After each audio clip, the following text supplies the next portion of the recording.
Zamanın tabasının kadıdır, destato satamadı, harun hastalıkta hazırım, inşallah zaman sonra video misalnya dari migran satu tahun dapat pasir dami mitro macam sahaja dari mana tahu inşallah lepan tahu Oceana bana terasa ada satu dari itu satu pasti ini dalam tak berciam tadi insyaallah tak berbeda dua namanya satu dari petak putih kalau ada betul cuma ada itu dari itu mengalami dapat dulu selain apa dapat kabar itu.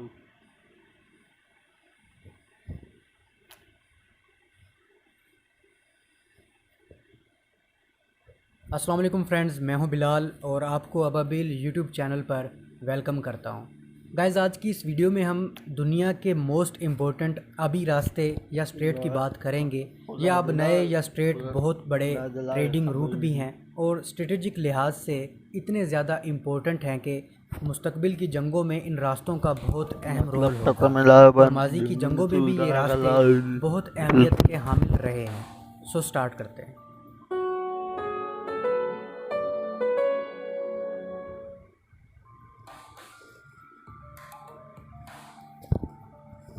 Bosphorus straight को straight of Istanbul भी कहते हैं। ये कुदरती समंदरी रास्ता है जो कि तुर्की के शहर इस्तांबुल के बीचों बीच गुजरता है। ये समंदरी रास्ता यूरोप और एशिया की बाउंड्री भी कहलाता है। ये रास्ता हमेशा से ही अहमियत का हामिल रहा है। ये रास्ता ब्लैक सी को सी ऑफ मरमरा से भी जोड़ता है जो कि मेडिटेरेनियन सी से जुड़ा हुआ है। दोस्तों, रोमानिया, रशिया, जॉर्जिया, बल्गारिया और यूक्रेन को अगर मेडिटेरेनियन सी तक पहुंचना है या इन ममालिक से तजारत करनी है तो स्ट्रेट ऑफ बॉस्फोरस वाहिद रास्ता है। वर्ल्ड वार 1 और रशिया टर्किश वार में ये रास्ता बहुत ज़्यादा अहमियत इख्तियार कर गया था। इसके अलावा रशिया जैसी सुपर पावर्स के लिए ये रास्ता बहुत अहमियत का हामिल है क्योंकि इस रास्ते के ज़रिए ही रशिया दूसरे अहम ममालिक से तजारत कर सकता है। स्ट्रेट ऑफ जिब्राल्टर, जिसे हम जबल तारिक भी कहते हैं, ये भी एक तंग बहरी रास्ता है जो कि अटलांटिक ओशन को मेडिटेरेनियन सी से मिलाता है। इस रास्ते के एक तरफ स्पेन है और दूसरी तरफ मोरक्को है। इस रास्ते को gate of the west, gate of Morocco और बाबुल मगरिब के नाम से भी जाना जाता है। इस रास्ते की अहमियत का अंदाज़ा आप इस बात से लगा सकते हैं कि सिपहसालार तारिक बिन ज़ियाद ने स्पेन पर हमला करने के लिए इसी जगह का इंतखाब किया था और कामयाबी भी समेटी। इसके अलावा दूसरी जंग अज़ीम में जर्मन्स ने इसी जगह को कब्ज़े में लेने के लिए अटैक किया। जर्मन्स के इस ऑपरेशन को ऑपरेशन फेलिक्स कहते हैं। बेरिंग स्ट्रेट पैसिफिक ओशन और आर्कटिक ओशन के दरमियान मौजूद है। इस बहरी रास्ते के एक तरफ रशिया की रियासत फार ईस्ट का जजीरा नुमा इलाका चुकची है और दूसरी तरफ अमेरिका की रियासत अलास्का का जजीरा नुमा इलाका सीवर्ड है। यानी ये वो पॉइंट है जहां दो बड़े दुश्मन एक दूसरे के बिल्कुल नज़दीक आ जाते हैं। इस स्ट्रेट की चौड़ाई तकरीबन 80 किलोमीटर है। कोल्ड वार के दौरान बेरिंग स्ट्रेट को सोवियत यूनियन और अमेरिका का एज अ बॉर्डर मार्क किया गया था। इसी स्ट्रेट के बिल्कुल दरमियान दो छोटे से जजीरे हैं। एक जजीरा बिग डायोमीड है जो रशिया के हिस्से में आता है और दूसरा जजीरा लिटिल डायोमीड है जो अमेरिका के इलाके में शामिल होता है। इन दो जजीरों के दरमियान का रास्ता अमेरिका और रूस का बॉर्डर है और इस तरह बेरिंग स्ट्रेट का एक हिस्सा रूस और एक हिस्सा अमेरिका में शामिल होता है। दोस्तों, इन इलाकों में रहने वाले लोग नॉर्मली बॉर्डर क्रॉस करते रहते हैं, एक दूसरे से ट्रेड करते रहते हैं और फेस्टिवल्स में भी हिस्सा लेते हैं। लेकिन कोल्ड वार के दौरान ये बॉर्डर मुकम्मल तौर पर बंद कर दिया गया था। दोस्तों, बेरिंग स्ट्रेट के साथ और भी बहुत से दिलचस्प फैक्ट्स जुड़े हैं, जैसा कि 1906 में एक फ्रेंच इंजीनियर ने साइबेरिया से अलास्का तक एक ब्रिज और टनल लिंक का प्रपोजल दिया था, जिससे ये होता कि एशिया और यूरोप का नॉर्थ और साउथ अमेरिका से फिज़िकल लिंक हो जाता और लोग इस ब्रिज और टनल को यूज़ करते हुए आसानी से अमेरिका तक पहुंच सकते थे। इसके अलावा और भी बहुत से प्रपोजल थे जो अमेरिका और रूस को जोड़ सकते थे।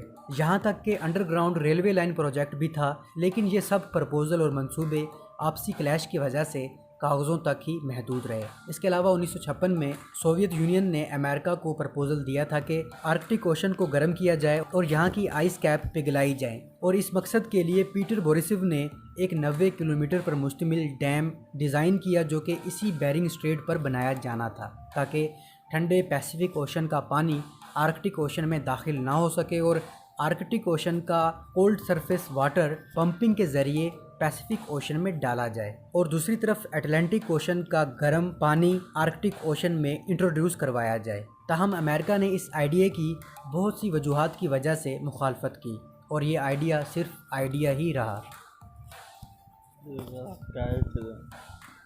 Straight of Hormuz Persian gulf और गल्फ़ ऑफ ओमान के दरमियान मौजूद एक स्ट्रेट है, और पर्शियन गल्फ़ का खुले समंदर तक जाने का वाहिद समंदरी रास्ता यही है। ये रास्ता दुनिया के मोस्ट स्ट्रेटेजिक पॉइंट में से एक है। ये स्ट्रेट 167 किलोमीटर पर मुश्तमिल है, और इस रास्ते के एक तरफ ईरान है और दूसरी तरफ ओमान और UAE का इलाका है, और ये जगह कुदरती गैस से भरी पड़ी है। दुनिया के तीसरे बड़े गैस के ज़खायर यहाँ पर मौजूद हैं, और इस रास्ते से दुनिया का 25% तेल गुज़रता है। तो इस लिहाज से ये स्ट्रेट बहुत अहमियत की हामिल है। इस जगह पर माजी में काफ़ी तनाज़े और टेंशन्स भी क्रिएट होती रही हैं। बाब-अल मंदब स्ट्रेट यमन, जिबूती और एरिट्रिया के दरमियान मौजूद है। ये रास्ता रेड सी और मेडिटेरेनियन सी को इंडियन ओशन से मिलाता है। याद रहे, रेड सी स्विस कनाल के ज़रिए मेडिटेरेनियन सी से लिंक होता है, तो इस तरह ये रास्ता तिजारत के लिए बहुत इम्पोर्टेंट रास्ता है। इस रास्ते से एक दिन में 43 मिलियन बैरल तेल टैंकर्स के ज़रिए गुजरता है। ये स्ट्रेट 20 किलोमीटर पर मुश्तमिल है। स्विस कनाल या स्विस नहर एक आर्टिफिशियल वाटरवे है। ये समुद्री रास्ता खुद बनाया गया है जो कि मेडिटेरेनियन सी को रेड सी से मिलाता है। ये रास्ता सिल्क रोड का हिस्सा है जो यूरोप को एशिया से मिलाता है, और यही स्विस कनाल एशिया और अफ्रीका के दरमियान बाउंड्री लाइन भी है। दोस्तों, ये नहर स्विस कनाल कंपनी ने 1858 में खोदना शुरू की और 1869 में जाकर ये स्विस कनाल मुकम्मल हुई। इसी साल इसे तिजारत के लिए खोल दिया गया। ओटोमन एम्पायर टूटने के बाद USA, UK और फ्रांस ने इस स्विस कनाल पर कब्जा कर लिया था। 26 जुलाई 1956 को मिस्र ने इस कनाल को कौमी तहवील में ले लिया, जो कि इसका हक था, लेकिन इस फैसले ने मगरबी ममालिक और इसराइल में तहलका मचा दिया, क्योंकि इस तरह इन ममालिक के बड़े तिजारती रास्ते बंद हो जाते, और यहीं से स्विस क्राइसिस शुरू हुआ, और अरब इसराइल वार में भी इस नहर का काफ़ी अहम रोल रहा है। Panama canal. दोस्तों, स्विस कनाल की तरह पनामा कनाल भी आर्टिफिशियल वाटरवे है जो कि अटलांटिक ओशन को पैसिफिक ओशन से कनेक्ट करती है। इस नहर की तामीर तारीख के सबसे बड़े और सबसे मुश्किल प्रोजेक्ट्स में से एक है। इस नहर की तामीर से कबल बहरी जहाज़ बरआज़म जनूबी अमेरिका के गिर्द चक्कर लगाकर कैप हॉर्न से पैसिफिक ओशन में दाखिल होते थे, लेकिन पनामा कनाल की वजह से न्यूयॉर्क से सैन फ्रांसिस्को के दरमियान बहरी सफ़र 9,500 किलोमीटर तक हो गया है, जो कि इससे पहले 22,000 किलोमीटर तक था। दोस्तों, ये नहर 82 किलोमीटर तवील है। इस नहर को तामीर करने का मंसूबा 16वीं सदी में सामने आया, ताहम इस पर तामीर का आगाज़ फ्रांस के ज़ेर क़यादत 1880 में किया गया, लेकिन ये कोशिश नाकाम हो गई और ये प्रोजेक्ट अधूरा छोड़ दिया गया, जिसे 1914 में अमेरिका ने मुकम्मल किया। कहते हैं इस नहर की तामीर के दौरान 27,500 के करीब मजदूर हिलाक हुए, जो कि इस इलाके में मलेरिया और जरकान की वबा और ज़मीनी तोदों के गिरने की वजह से हुए हैं। दोस्तों, आज पनामा कनाल दुनिया के अहम 3 बहरी रास्तों में से एक है। यहाँ से हर साल 14,000 बहरी जहाज़ गुजरते हैं, जिन पर 203 मिलियन टन से ज़्यादा सामान लदा होता है। Straight of Malacca. Straight of Malacca Malaysia और इंडोनेशिया के जजीरे सुमाट्रा के दरमियान एक आबी गुजरगाह है। इक्तसादी लिहाज से ये नहर स्विस और पनामा कनाल की तरह दुनिया की अहम तरीन बहरी गुजरगाहों में से एक है। ये इंडियन ओशन और पैसिफिक ओशन के दरमियान बहरी जहाज़ों के गुजरने का मरकज़ी रास्ता फ्राहम करती है, और इस तरह दुनिया के 3 गुंजान आबाद तरीन ममालिक भारत, चीन और इंडोनेशिया को मुंसलिक करती है। इस रास्ते से सालाना 50,000 बहरी जहाज़ गुजरते हैं, जो दुनिया की कुल तजारत का 5वां या 1/4 हिस्से का हामिल होता है। तो उम्मीद है दोस्तों आपको ये वीडियो पसंद आई होगी। अगर आपको ये वीडियो पसंद आई है तो अपने दोस्तों के साथ ज़रूर शेयर कीजिएगा और इस चैनल को भी सब्सक्राइब कीजिएगा ताकि इसी तरह की दिलचस्प वीडियोस आपको मिलती रहे। अब तक के लिए इतना ही।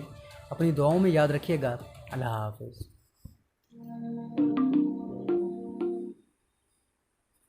So, they have fun the video bakadama ako meron ko di laro kadama laro patema wala